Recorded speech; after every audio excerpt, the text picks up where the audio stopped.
जो आधुनिक भारत हम देख रहे हैं इसमें कांग्रेस और कांग्रेस के महान नेताओं का, हमारे महापुरुषों का बहुत बड़ा योगदान रहा है। कांग्रेस के चाहे राजीव गांधी जी हों, चाहे इंदिरा गांधी जी हों, देश के लिए प्राण न्यौछावर कर दिए, शहीद हो गए।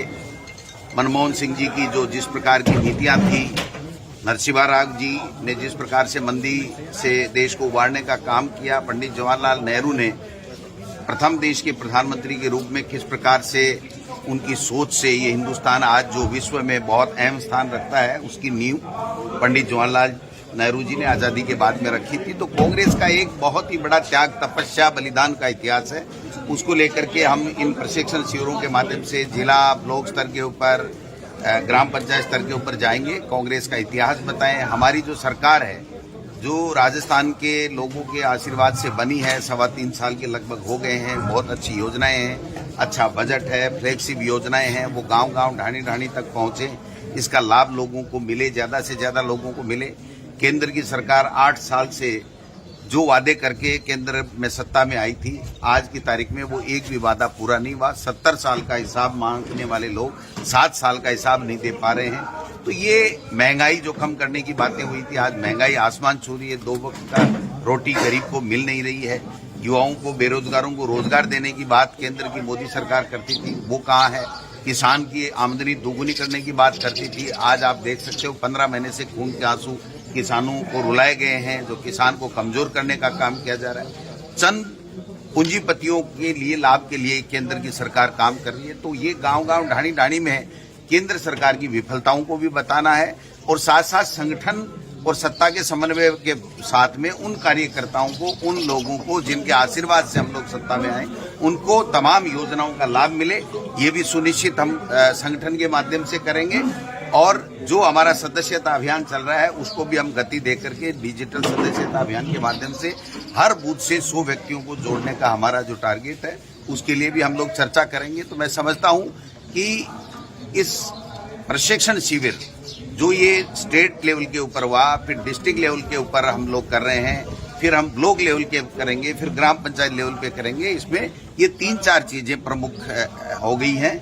हमारा कांग्रेस का इतिहास, योगदान देश के निर्माण में, और उसके बाद में फ्लैगशिप योजनाएं, सरकार की जो योजनाएं हैं उसका लाभ अंतिम छोर में बैठे व्यक्ति तक मिले, और केंद्र सरकार की विफलताएं और संगठन और सत्ता के समन्वय के साथ में संगठन को मजबूत करना, ये हमारे सर, इस बजट में ऐसी कौन सी खास बात है जिनको लेकर जनता के बीच में कांग्रेस जाएगी और कहेगी कि हमने ये जो फैसले लिए, ये निश्चित तौर पर। आप देखिए, इस बजट में सबसे पहले तो जो सबसे पॉपुलर डिमांड थी 9 लाख कर्मचारियों की, कि हमारी जो पुरानी पेंशन पद्धति है वो लागू की जाए। देश में पहला राजस्थान है जहां पर यह ओपीएस की जो पुरानी पेंशन पद्धति है उसको लागू करने का निर्णय लिया गया। देश में दूसरा राज्य है, घोषणा में तो पहला था लेकिन इम्प्लीमेंट होने से पहले एक जगह कृषि बजट और रख दिया गया है, शायद तमिलनाडु में का। यहां पर कृषि के लिए अलग बजट रखा गया है, आप सबके सामने है। जो जिस प्रकार से शिक्षा के क्षेत्र में अभूतपूर्व निर्णय हमारी सरकार ने किए हैं, एक साथ 3820 स्कूल हैं, सेकेंडरी से सीनियर सेकेंडरी करना, ग्राम पंचायत के ऊपर जो प्राइमरी है तो उसको ऑटोमेटिक मिडिल करना, मिडिल है तो उसको सीनियर सेकेंडरी करना, 36 कन्या महाविद्यालय, पहले बजट में 123 महाविद्यालय खोले गए थे। कृषि के क्षेत्र में आप देखिए, जो किसान को 12,000 रुपए का लाभ एक साल में, यानी 10 HP तक का कनेक्शन उसका फ्री हो गया। घरेलू उपभोक्ताओं को भी बिजली के क्षेत्र में हमने जो फायदा देने की बात की है, अनुदान हम दे रहे हैं। दूध के लिए किसान को अनुदान दे रहे हैं। कि कृषि को मजबूत करने के लिए, किसान को मजबूत करने के लिए अनेकों फैसले आप सबने देखा होगा। आज बिजली के क्षेत्र में 16-17 हजार करोड़ रुपए हम पहले कृषि कनेक्शन के हिसाब से 90 पैसे लेते थे, बाकी पैसा हम नहीं ले रहे हैं, तो वो अनुदान दे रहे हैं। 1450 करोड़ रुपए हम उसके दे रहे हैं, जो 12,000 रुपए हम दे रहे हैं, और 4500 करोड़ रुपए लगा करके जो हमारी 9 साल की कृषि कनेक्शनों की जो वेटिंग है उसको समाप्त करने का काम करेंगे। जो कर्मचारियों के लिए 2013 में अशोक गहलोत जी ने फैसला लिया था, वो 2017 में वसुंधरा जी ने वापस ले लिया, जिससे 2.5 लाख जो एलडीसी वगैरह जो कर्मचारी हैं, वो मंत्रालय कर्मचारी उनको 4-4.5 रुपए का प्रतिमाह नुकसान हो रहा था, उसको वापस लागू करने का काम किया है। मेडिकल कॉलेजें खोल रहे हैं, तो इंफ्रास्ट्रक्चर के काम में कोई कमी नहीं है। सड़कें बनाएंगे, पुल बनाएंगे, सारी वो चीजें हैं जो प्रदेश की जनता ने डिमांड की। और अभी भी जब तक ये पूरा डिमांड पारित नहीं हो जाता, तब तक मुख्यमंत्री जी अनेकों फैसले करेंगे, अनेकों घोषणाएं करेंगे। जो जनता चाहती है वो काम हम लोग करेंगे। सर, आपका जो बाड़मेर जिले के 2 विधायक नाराज हैं। एक बड़ोतरा जिला बनाने की मांग की और दूसरा अमीन खान जी, उनका आरोप है कि सरकार ने मुसलमानों की अनदेखी की है। इस पे आपका क्या कहना है? देखिए, नाराज कोई नहीं है। एक बात, पार्टी से कोई नाराज नहीं है, सरकार से कोई नाराज नहीं है। अपनी बात कहने का प्रजातंत्र में सबको अधिकार है। और राजस्थान की विधानसभा इसीलिए बनी हुई है कि अगर किसी के मन में कोई बात हो तो वो अपनी बात रख दे। रखने में कोई नाराजगी, पार्टी भी उनसे कोई नाराज नहीं है, न वो पार्टी से नाराज है। उनकी डिमांड है, उनकी बात है, उसको पूरी तरीके से सुना जाएगा। पार्टी संगठन और सत्ता के लेवल पे दोनों जगह सुनी जाएगी और यथासंभव जो चीज हो सकती है वो हम लोग पूरी करेंगे। सर, महाराणा प्रताप की जो आपके बयान है उसके ऊपर बवाल मच रहा है, काले झंडे आपको दिखाए जा रहे हैं। अभी बीच रास्ते में भी काफी बवाल मेरे को मचा तो कोई तो झंडा नहीं दिखा रहा है, कोई मैंने गलत बात नहीं की। महाराणा प्रताप की वीरता के ऊपर, उनके शौर्य के ऊपर किसी को प्रश्न चिन्ह उठाने का कोई सवाल ही पैदा नहीं होता है। जो टिप्पणी ये मैंने की थी वो केवल किताबों में उन्होंने जिस प्रकार से धर्मयुद्ध बताया था उसको लेकर के थी, जबकि महाराणा प्रताप ने अधीनस्था स्वीकार नहीं की, स्वाभिमान के लिए लड़ाई लड़ी। ये उनकी वीरता हमारे कण कण में मौजूद है। लेकिन कुछ लोगों का काम ही इतना ही रह गया है कि नॉन इश्यू को इश्यू बनाया जाए। नॉन इश्यू को इश्यू बना के ये कामयाब नहीं हो सकते। 3.25 साल में भारतीय जनता पार्टी ने एक भी आंदोलन किया है तो बताइए, एक भी जनता की मांग उठाई है तो बताइए। 20.5 लाख बच्चों के भविष्य के ऊपर उन्होंने एक तरीके से हितों के ऊपर कुठाराघात करने का काम किया है। फिर भी हमने कहा 32,000 नहीं, हम 62,000 बच्चों को नौकरी देंगे। और मुख्यमंत्री जी ने बजट में घोषणा की है कि 1 लाख हमने नौकरियां दे दी हैं, 1.25 लाख प्रक्रियाधीन है और 1 लाख हम अगले साल तक और दे देंगे। तो 3.25 लाख बच्चों को नौकरी देने का काम सरकार हमारी कर रही है। इसलिए इनके पेट में मरोड़े चल रहे हैं। ये लोग बात पचा नहीं पा रहे हैं कि आज सारे के सारे कर्मचारियों के परिवार खुश हो गए, सारे युवा इतनी भर्ती निकाल दी तो वो खुश हो गए, किसानों के लिए अलग बजट हो गया तो किसान खुश हो गए, क्योंकि 15 महीने इन्होंने तो खालिस्तानी और पाकिस्तानी बताया था उन लोगों को, बेचारों को, और आंदोलनजीवी बताया था। तो सारे वर्ग खुश हो रहे हैं। महिला शिक्षा के लिए आप देखिए कितने बड़े फैसले, 36 महाविद्यालय इन्होंने कभी नहीं खोले होंगे। तो आप समझ सकते हैं कि केवल प्रोपोगंडा करने में माहिर है, नॉन इश्यू को इश्यू बनाने में ये लोग बात जुटे हुए हैं। लेकिन ये कामयाब नहीं हुई। इनके पास में सरकार की विफलता के लिए गिनाने को कुछ नहीं है। इस बजट में वो एक शब्द नहीं बोल पा रहे हैं। कल मैं दिल्ली गया था तो एक मेरे पत्रकार मित्र ने कहा, हमने जेपी नड्डा जी से पूछा कि ये जो मुख्यमंत्री अशोक गहलोत जी ने ये जो फैसला किया है ओल्ड पेंशन स्कीम का, इसके बारे में आपका क्या कहना है? तो उन्होंने कहा, मैं ऑन रिकॉर्ड तो कुछ कह नहीं रहा हूं, लेकिन ऑफ रिकॉर्ड ये है कि हमारे समझ में नहीं आ रहा है कि हम इसके ऊपर पक्ष में बोले, खिलाफ बोले। 25 लाख लोग सीधे के सीधे अशोक गहलोत जी के इस निर्णय से इतने खुश हैं कि वो उन्होंने अपने हक में कर लिए, कांग्रेस को ही वोट देंगे। तो आप समझ सकते हो कि न उगलते बन रही है बीजेपी से ये बजट और न निगलते बन रहा है। ऐसे में पूरे प्रदेश में हम लोग दौरे करेंगे और ज्यादा से ज्यादा सरकार की योजनाओं का लाभ गरीब को मिले, गांव में वंचित लोगों को मिले, ये हमारा प्रयास है। बाड़मेर जिले के दौरे पर है, 6 विधायक है कांग्रेस के, लेकिन 2 विधायक जो खफा है वो नजर नहीं आ रहे। अमीन खान साहब ने तो सीधे तौर पर कहा कि मुस्लिमों का कांग्रेस ध्यान नहीं रख रही है बजट के दौरान। कोई भी नाराज नहीं है, किसी तरह की कोई बात नहीं है। सब सत्ता से खुश हैं, काम से खुश हैं, संगठन से खुश हैं।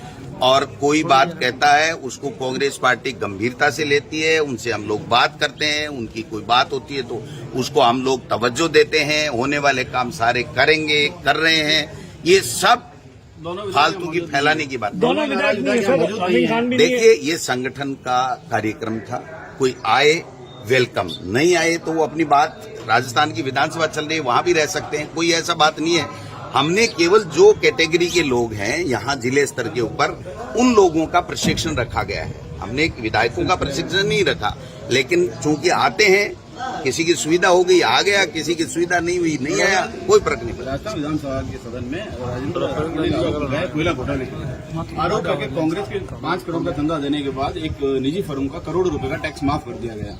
राजेंद्र जी राठौड़ साहब को पूछो भारतीय भवन में 20 करोड़ का क्या खेला हो रहा था। राजेंद्र जी राठौड़ को पूछो कि जब वो चिकित्सा मंत्री थे तो कई अधिकारी एफए और आईएएस अधिकारी पकड़े गए थे घोटाला करते, उस वक्त उनका क्या बयान था। आरोप लगाना बहुत सस्ता है, लेकिन आरोप जब तक सिद्ध नहीं होता तब तक कोई नहीं कह सकता। राजेंद्र जी राठौड़ साहब कहां गए थे, कटारिया जी कहां गए थे, मैं मेरे मुंह से नहीं कहना चाहता, लेकिन जब वो दोनों ही बरी हो गए तो अब हम थोड़ी कह रहे हैं कि उनके ऊपर ये केस है ये केस है। इस मामले में कैग की रिपोर्ट का हवाला दिया गया है।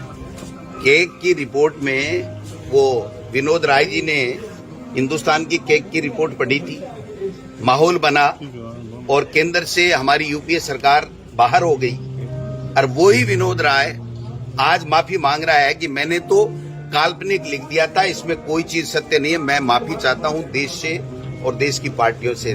तो ये रिपोर्टों का विश्लेषण अपनी मर्जी से करना कतई संभव नहीं है। 2G स्पेक्ट्रम की बात करते थे, कहां गया वो 2G स्पेक्ट्रम का घोटाला? कोई घोटाला हुआ थोड़ी था। तो काल्पनिक रूप से कोई व्यक्ति किसी प्रकार की बात कर दे उससे कोई नहीं, हम तो प्रमाणित कर रहे हैं कि 400 करोड़ का चंदा राजस्थान से राम मंदिर के नाम से बीजेपी के नेताओं ने इकट्ठा किया कार्यकर्ताओं से और 100 करोड़ रुपए वहां जमा हुए। हम तो रिकॉर्डली ये कह रहे हैं कि 2 करोड़ में जमीन खरीदी और 18 करोड़ में आधे घंटे बाद में वापिस भेज दी। तो वो जो घोटाले हो रहे हैं आज बीजेपी, हमारे 70 साल में कार्यालय नहीं बने, हमको युवा स्थल में यहाँ कार्यक्रम करना पड़ रहा है। बीजेपी के पूरे हिंदुस्तान में जिले, ब्लॉक और प्रदेश स्तर के ऊपर कार्यालय बन गए, तो वो पैसा ऊपर से बरसा है क्या? तो कहना बहुत आसान है, लेकिन इसमें कोई दम नहीं है आरोपों में, सब बेबुनियाद आरोप है। सर, जो किसानों का ऋण माफी का मामला है, किसानों के कर्जे चढ़े हुए, उसको लेके हालांकि विपक्ष घेर रहा है, साथ ही साथ इस बार जो जीरे की फसल खराब हुई उसको लेके कांग्रेस का क्या स्टेट है? देखिए, किसान के कर्जे माफ करने के लिए राहुल गांधी जी ने कहा था, हमने तमाम नेशनल बैंकों के अलावा तमाम कर्जे माफ कर दिए। देश के प्रधानमंत्री जी ने जब पहले 5 साल पहले उत्तर प्रदेश में चुनाव थे, तब आप निकाल के अपनी बाइट उनकी देख लीजिए। उन्होंने कहा था कि अगर उत्तर प्रदेश में बीजेपी की सरकार बनती है तो मैं किसान के कर्जे माफ करूंगा। तो प्रधानमंत्री का मतलब होता है पूरे देश के किसानों के। उन्होंने तो उत्तर प्रदेश के भी नहीं किए। यहाँ ईस्टर्न कैनाल को उन्होंने राष्ट्रीय परियोजना घोषित करने का दावा किया था और घोषणा की थी देश के प्रधानमंत्री ने 2 बार। और यहाँ से जल संसाधन मंत्री आपके पड़ोस से जोधपुर से एक फुट्टी कोड़ी लाए हो तो आप बता दीजिए। तो ये लोग क्या है कि इनकी कथनी करनी में फर्क है। झूठे लोग हैं, झूठी बातें करते हैं, झूठी घोषणाएं करते हैं। आप मुझे तो 25 में से 25 सांसद हैं, यहाँ से भी केंद्र के कृषि मंत्री है। 15 महीने तक किसानों को खून के आंसू रुलाने के लिए कौन जिम्मेदार है? केंद्र की सरकार, मोदी की सरकार है। ये 25 में से 25 चाहे मंत्री हो चाहे सांसद हो, एक दिन जाकर के मोदी और अमित शाह के सामने मुंह नहीं खोल सकते। तो ऐसे लोगों को चुनाव जिता करके हमने भेज दिया। आज हम उनकी तरफ देख रहे हैं कि एक दिन तो जाके कह दो। आप हमसे तो सवाल पूछ रहे हो कि साहब एक विधायक ने या 2 विधायक ने अपने एरिया की बात कर ली, उसका हक है। राजस्थान की विधानसभा में सबका हक है, लेकिन ये कह सकते हैं क्या लोकसभा में 25 में से 25 सांसद की साहब प्रधानमंत्री जी आपने ये घोषणा की थी, ये उसको परवन को राष्ट्रीय परियोजना करने के लिए कर दिया क्या उन्होंने? एक नहीं कह सकता। किसान 15 महीने बैठे रहे, बीजेपी के लोग दबे हुए पीछे से बातें करते थे कि ये मोदी जी और अमित शाह हमको समाप्त कर देंगे, यहाँ बीजेपी का चोपड़ा साफ हो जाएगा। लेकिन 15 महीने बाद में अकल आई, उनके किसी के कहने की हिम्मत नहीं हुई। तो कांग्रेस वो पार्टी है जहां उनकी बात रखने की पूरी आजादी रहती है, और बीजेपी वो पार्टी है जहां हिटलरशाही होती है, दादागिरी होती है, बेईमानी होती है, झूठी बातें होती हैं। और अगर कोई आरोप कुछ भी बात कहता है तो उसको राष्ट्रद्रोही घोषित किया जाता है, या उसको ये कहा जाता है कि साहब जो है ईडी, सीबीआई और इनकम टैक्स वो भेज दिए जाते हैं। तो इस तरीके का माहौल है। आप तो स्वयं इस बात के सब गवाह हो। यूक्रेन के अंदर जो अपने राजस्थान के खूब सारे, देखिए, वास्तव में हमारे सबके लिए बहुत ही चिंता का विषय बना हुआ है कि यूक्रेन में हमारे 20 से 30 हजार तक के बच्चे हैं। 20-30 हजार बच्चों के भविष्य के साथ में देश के प्रधानमंत्री को तत्काल कोई निर्णय लेना चाहिए था, अब भी ले लेना चाहिए। केवल पुतिन से बात करने से वो बच्चे वापस नहीं आ जाएंगे। तो मैं समझता हूं कि खर्चे की बात तो आ रही है कि साहब खर्चा सरकार, केंद्र की सरकार देगी, लेकिन ये तो पहले वैक्सीन में भी कहा था और फिर मुकर गए थे और फिर वापस दे दी। तो अब इनकी कथनी के ऊपर मुझे तो कोई ज्यादा भरोसा नहीं है, लेकिन हम सब चिंतित हैं। इस मौके पर यूक्रेन से उन बच्चों को लाने के लिए हम देश के प्रधानमंत्री के हम सब लोग पार्टी पॉलिटिक्स को छोड़ करके हम साथ हैं कि हमारे बच्चों को कैसे भी बुलाएं। अंतिम सवाल सर, तृतीय श्रेणी 85,000 जो शिक्षक है वो तबादलों के लिए टेंशन में है, क्या उनको कोई राहत की खबर देंगे? 62,000 भर्ती वाले भी टेंशन में है जी। वो भी हमको करनी है, ट्रांसफर भी हमको करना है, 10,000 सेकंड ग्रेड भी हमने करना है, 6,000 व्याख्याता भी हमको करना है, 10,000 कंप्यूटर भी हमको करना है, 10,000 इंग्लिश मीडियम के भी हमको करना है। ये हमारी प्रायोरिटी में है। उनकी समस्या प्रदेश की जनता ने सराखों पे बैठाया, उसमें सब लोगों का योगदान है, चाहे वो मीडिया हो, चाहे वो तृतीय श्रेणी के अध्यापक हो, चाहे कर्मचारी हो, चाहे किसान हो, चाहे महिलाएं हो, चाहे बेरोजगार हो। इन सब की आशीर्वाद से ही हम लोग चुनाव जीत करके सत्ता में आए हैं और हर का ध्यान रख रहे हैं। इसीलिए ये ऐतिहासिक बजट मुख्यमंत्री अशोक गहलोत जी ने दिया और भारतीय जनता पार्टी की पिछली बार भी बोलती बंद हो गई, अब भी बोलती बंद हो गई है। एक दिन तो पिछली बजट में क्या कहा था इन्होंने कि ये तो चुनावी बजट है, अब की बार भी कह दिया चुनावी बजट है, तो अगले बजट को क्या कहेंगे?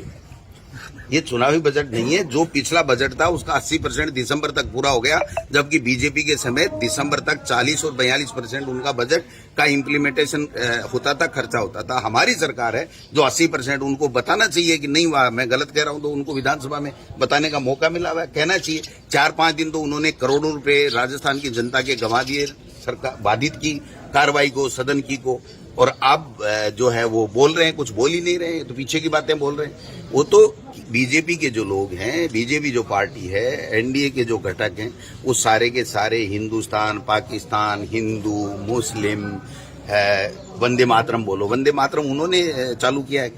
हम तो सदियों से, कांग्रेस पार्टी तो जब देश की आजादी अंग्रेजों से लड़ रही थी तब से वंदे मातरम, जय हिंद कह रहे हैं। ये कहां से लेकर के आए? ये इनके ब्रांड एम्बेसडर नहीं है। ये लोग बाग केवल छीनना जानते हैं, झूठी बात करना जानते हैं। कांग्रेस पार्टी काम करने में विश्वास करती है और सब 36 हुकूमों को साथ लेकर के काम करती है। Thank you sir, thank you very much, thank you. बहुत